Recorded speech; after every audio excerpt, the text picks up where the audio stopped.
Dun, dun, dun. The iPhone 4S review. It's finally here. I've been messing about with it for the past 45 days, and I feel now is the right time to kind of go over the device. Talking about the design, let's start off with the design. Actually, how about not starting with the design? How about just skipping the design altogether, because there is no design change from the previous iPhone 4. If you put them side by side, there is absolutely zero difference. I guess a year and a half down the line since iPhone 4 was introduced, Apple thought, you know what, this is our flagship product and it looks gorgeous. It's got this nice Gorilla Glass. If you drop it, you may or may not, smash it. And there has been people who have dropped their 4S and it has smashed. I personally don't have a problem with the design, but it would have been nice to have that bit of a change this year, especially when you're a year and a half into the iPhone 4 life cycle. I mean, in terms of the iPhone 4S, the internals is where the magic happens. It's all about the interior. The exterior, as we've discovered, there is no difference.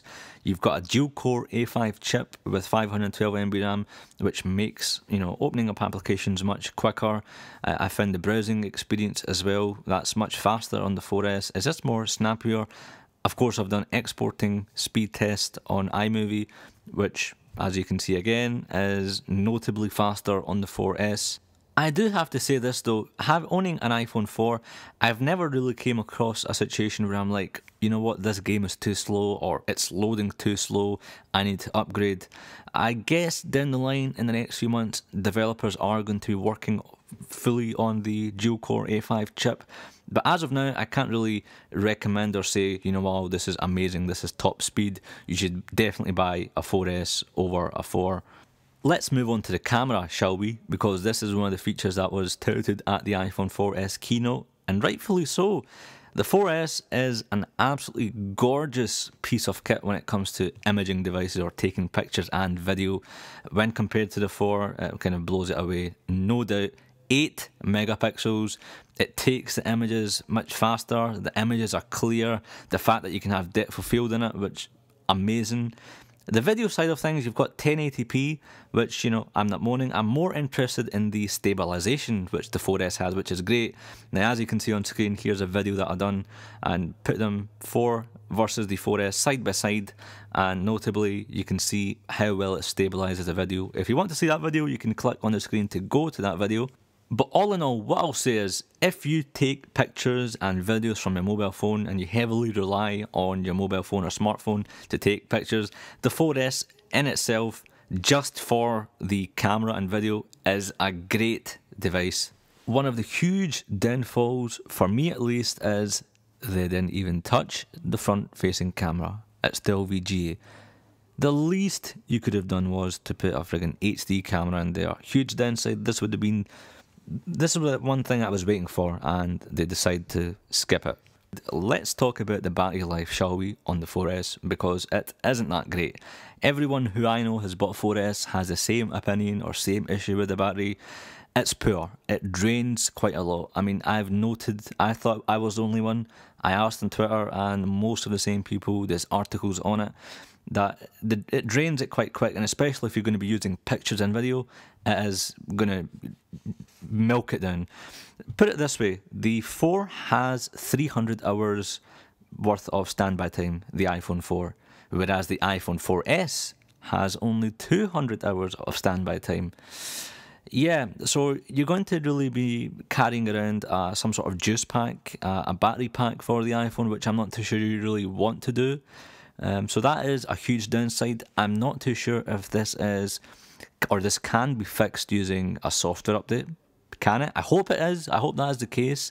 But why would Apple knowingly release this? They always tout, the battery life, it's great, it's got so many hours.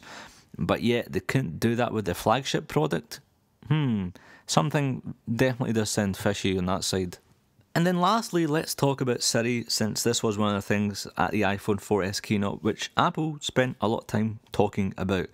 Number 1, this is in beta. Not all the features are available here in the UK.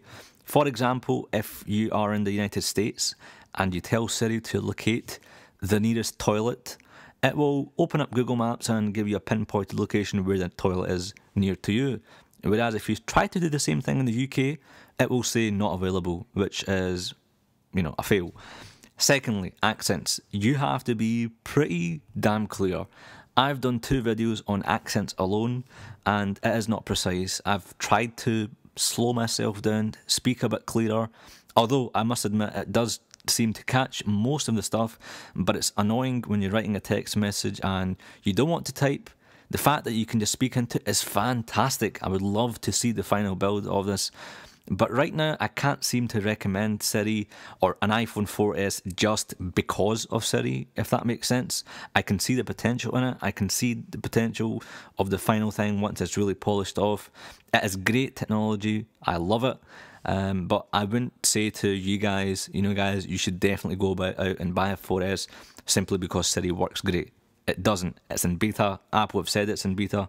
On your screen are 2 videos that I've done in relation to Siri. If you click on them, you can go directly to those videos. They are Siri specific to see how well I test drive Siri with a Scottish accent. In conclusion, and the question that everyone has in their minds is, should I go out and buy an iPhone 4S? So here's my take. If you don't own an iPhone at this time, or you have an iPhone 3G or an iPhone 3GS, then the iPhone 4S is a gorgeous piece of kit. You're not only going to notice speed differences, but the Retina display, the build quality is quite fantastic. It's a definite buy, the 4S. However, if you own an iPhone 4, I can't find any compelling reason to say, upgrade from a 4 to a 4S, because it is essentially the same thing. That's full stop. Until there's dedicated games that make most of the dual-core chip, I can't really say anything about it. I mean, the speed differences that I've tested aren't really that groundbreaking or that far apart. They're literally a few seconds away. Yes, time is money and every second helps, but there's nothing to say, man, that is just so fast. The real improvements in terms of speed come from a 3G, 3GS, to an iPhone 4S, but between a 4 to 4S I can't really find anything. Of course, if you are a photographer and you just want it for the video and camera, then go ahead, the 4S is great. And the 4S camera beats all the handsets that I've owned in the past.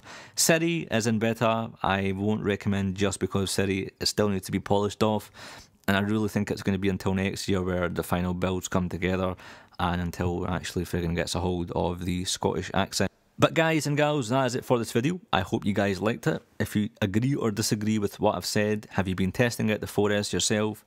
Have you come from the iPhone 3GS to a 4S? How are you finding it? Hopefully good. Have you gone from a 4 to a 4S and then back to a 4 because you've thought, yeah, it really doesn't make sense to upgrade? I don't know. For me personally, I think a year and a half and just to have the same design and minor bumps within really isn't a killer feature or a compelling enough of a reason for me to upgrade. In any case guys, I appreciate you sitting through this. Thanks for watching and I'll see you in the next video. Cheers!